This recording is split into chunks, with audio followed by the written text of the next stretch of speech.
Hey everyone, welcome back to my channel. Friends, आज की जो रेसिपी आपके साथ में शेयर कर रही हूँ ये पंजीरी की रेसिपी है जो ख़ास तौर से न्यू मदर्स के लिए बनाई जाती है क्योंकि ये फुल ऑफ एनर्जी और हाईली न्यूट्रिशन स्नैक है, तो न्यू मदर्स के लिए बहुत बेनिफिशियल है। और ये पंजीरी बच्चों के लिए भी बहुत ही ज़्यादा फायदेमंद है, आप इसे बच्चों को भी दे सकते हैं। ये बच्चों के लिए बहुत ही ज़्यादा फायदेमंद ग़िज़ा है क्योंकि जितनी अच्छी डाइट हम बच्चों को अब देंगे तो बड़े होकर वो उतने ही ज़्यादा स्ट्रॉन्ग बनेंगे। पंजीरी कमर और घुटनों के दर्द में भी बहुत ज़्यादा फायदेमंद है, तो अगर आपके कमर और घुटने में दर्द रहता है तो भी आप इसे बनाकर खा सकते हैं। तो आइए इस डिलीशियस रेसिपी को बनाना शुरू करते हैं। पंजीरी बनाने के लिए मैंने यहाँ पर 200 ग्राम काजू लिए हैं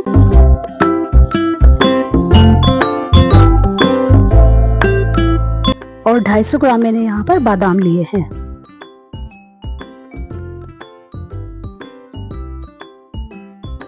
और अब मैंने मीडियम साइज का यहाँ पर एक नारियल लिया है और इसे इस तरीके से छोटे छोटे पीसेस में कट कर लिया है। अगर आपको नारियल इस तरीके से कटा हुआ पसंद नहीं है तो आप इसे ग्रेट भी कर सकते हैं। 200 ग्राम मैंने यहाँ पर मखाने लिए हैं और इन्हें लोटस सीड भी बोलते हैं। तो मखाना हेल्थ के लिए बहुत ही ज्यादा अच्छा होता है। जोड़ों के दर्द में मखाने का इस्तेमाल बहुत ही ज्यादा फायदेमंद है। मखानों में बहुत ज़्यादा न्यूट्रिएंट्स होते हैं जो हमारी हेल्थ के लिए बहुत अच्छे हैं। और 200 ग्राम यहाँ पर मैंने अखरोट लिए हैं।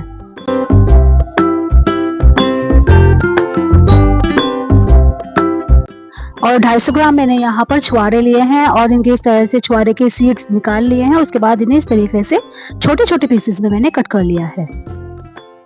200 ग्राम मैंने यहाँ पर किशमिश ली है।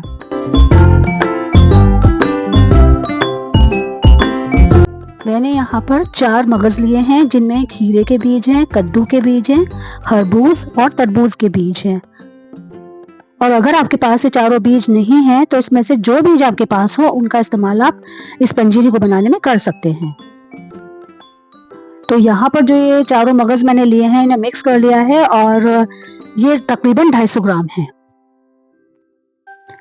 यहाँ पर मैं 200 ग्राम गोंद का इस्तेमाल कर रही हूँ और अगर आप न्यू मदर के लिए बना रहे हैं तो आप 250 ग्राम तक गोंद का इस्तेमाल कर सकते हैं।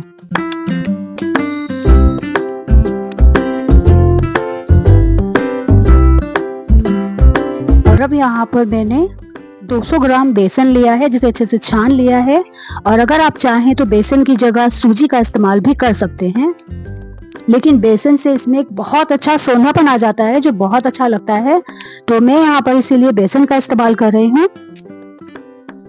और यहाँ पर मैंने 600 ml देसी घी लिया है और हम इस देसी घी की क्वांटिटी को जरूरत के हिसाब से एडजस्ट कर सकते हैं। तो इस गोंद में डालने के लिए हम बूरे का इस्तेमाल करेंगे, तो मैंने यहाँ पर 1 कप बूरा लिया हुआ है।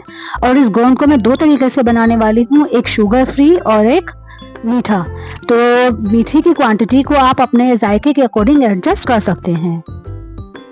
तो सबसे पहले हम गैस पर कढ़ाई को गर्म होने के लिए रख देंगे और उसमें थोड़ा सा देसी घी डाल देंगे, लगभग 200 ग्राम के करीब। और जब ये घी बहुत ज़्यादा तेज़ गर्म हो जाएगा, इतना तेज़ कि इसमें से धुआं निकलने लगे, तब हम इसमें एक गोंद का छोटा सा पीस लेके डालेंगे। और अगर ये पीस फूल गया है एकदम से तो आप समझिएगा कि घी जो है वो सही गर्म हो चुका है। और इतना ही तेज चाहिए हमें गर्म, क्योंकि अगर हम इसे जरा से भी ठंडे घी में या कम गर्म घी में डाल देंगे तो गोंद अच्छे से नहीं फूलेगा। तो उसके लिए घी का तेज गर्म होना बहुत ज्यादा जरूरी है।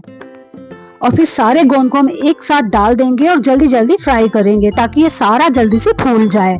तो लगातार इसे चलाते भी रहेंगे और जो गोंद नहीं फूला है उसे हम स्पैचुला की हेल्प से थोड़ा सा प्रेस करेंगे ताकि वो भी फूल जाए। तो आप देख सकते हैं कि ये जो गोंद है वो अच्छे से फूल चुका है, तो इसे हम बाहर निकाल लेंगे।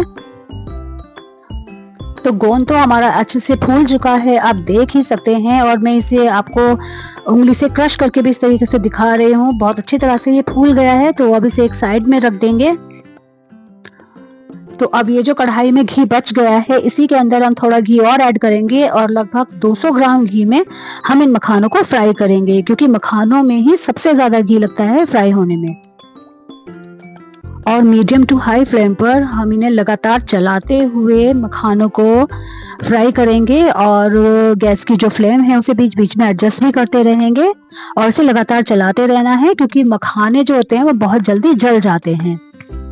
तो इस पंजीरी को बनाने के लिए मैं गाय के घी का यूज कर रही हूँ, तो इसलिए मखाना का कलर आपको थोड़ा सा पीला दिखाई दे रहा है। और ये देखिए मखाने हमारे बहुत अच्छे से फ्राई हो गए हैं और अब इसमें हम थोड़ा सा घी और ऐड करेंगे कढ़ाई में और तकरीबन 2 टेबलस्पून के अराउंड ही घी हम इस कढ़ाई में ऐड करेंगे, क्योंकि अब हम यहाँ पर बादाम फ्राई कर रहे हैं तो बादाम बहुत जल्दी और कम घी में फ्राई हो जाते हैं।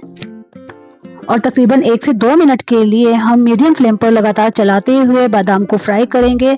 तो बादाम जब फ्राई होते हैं तो ये चटकना शुरू हो जाते हैं, उनमें से आवाज़ आने लगती है चटकने की, तो आप समझ जाइएगा कि बादाम अच्छे से फ्राई हो गए हैं और थोड़ा सा फूल भी जाते हैं। और अब हम इन्हें एक प्लेट में बाहर निकाल लेंगे और इस कढ़ाई में अब हम थोड़ा सा घी और ऐड करेंगे, तकरीबन 1 टेबलस्पून के अराउंड। और ये जो हमने अखरोट लिए हैं यहाँ पर, इन्हें भी हम लगातार चलाते हुए 1 से 2 मिनट में फ्राई करेंगे। तो घी को हमें सबको एक साथ डालकर इस्तेमाल नहीं करना है, बल्कि ड्राई फ्रूट्स के अकॉर्डिंग आपको घी की क्वांटिटी को एडजस्ट करना है और उसी के अकॉर्डिंग आपको घी का यूज करना है। तो अखरोट भी फ्राई हो चुके हैं और इन्हें भी हम बाहर निकाल लेंगे और अब हम इस कढ़ाई के अंदर तकरीबन 1 टेबलस्पून के अराउंड घी डालेंगे और अब हमें इसमें काजू फ्राई करने हैं। तो काजू जो होते हैं वो भी कम घी में फ्राई हो जाते हैं और इन्हें भी लगातार चलाते रहना है। तो तकरीबन 1 से 2 मिनट में काजू भी फ्राई हो जाएंगे। ये देखिए काजू भी हमारे फ्राई हो चुके हैं, तो इन्हें भी हम बाहर निकाल लेंगे और अब इसमें हम फिर 1 टीस्पून के अराउंड घी डाल देंगे। और अब ये जो किशमिश है इन्हें भी हमने फ्राई करना है, तो इन्हें भी हम लगातार चलाते हुए फ्राई करेंगे और ये बहुत ही जल्दी फूल जाते हैं किशमिश और 1 से 2 मिनट में ये भी फ्राई हो जाएंगी। तो इन्हें भी हमने बाहर निकाल लिया है, ये देखिए।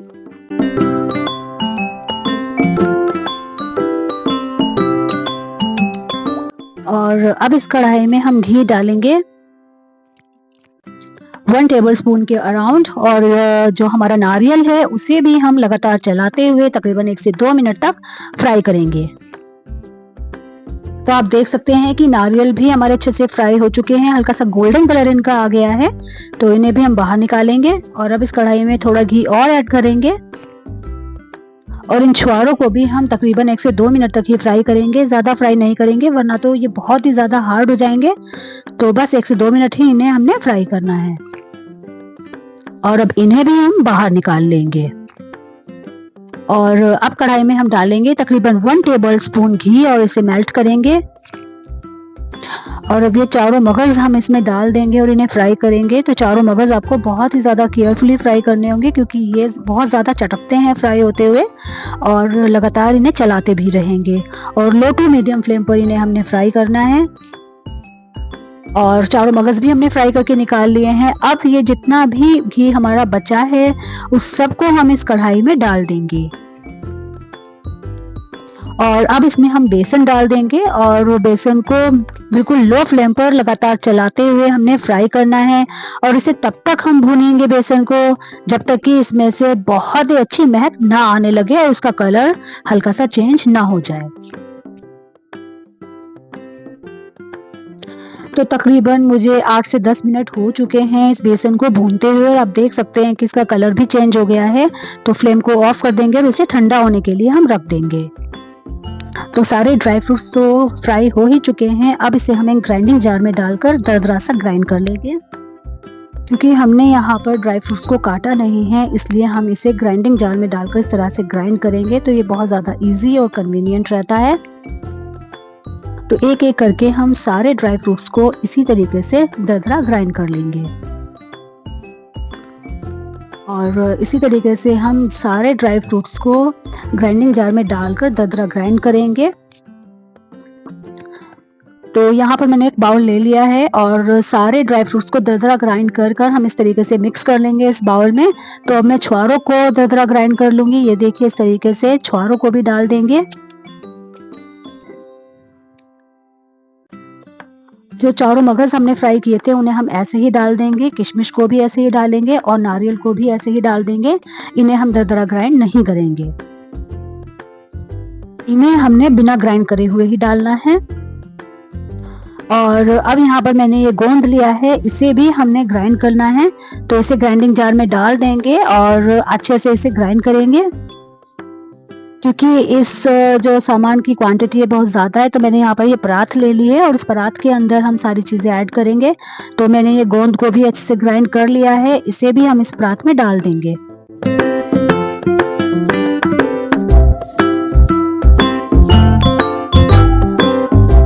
तो गोंद को भी हमने दरदरा ग्राइंड ही करना है और अगर कोई चंक्स गोंद का रह जाता है तो उसे हम स्पून की हेल्प से प्रेस कर देंगे।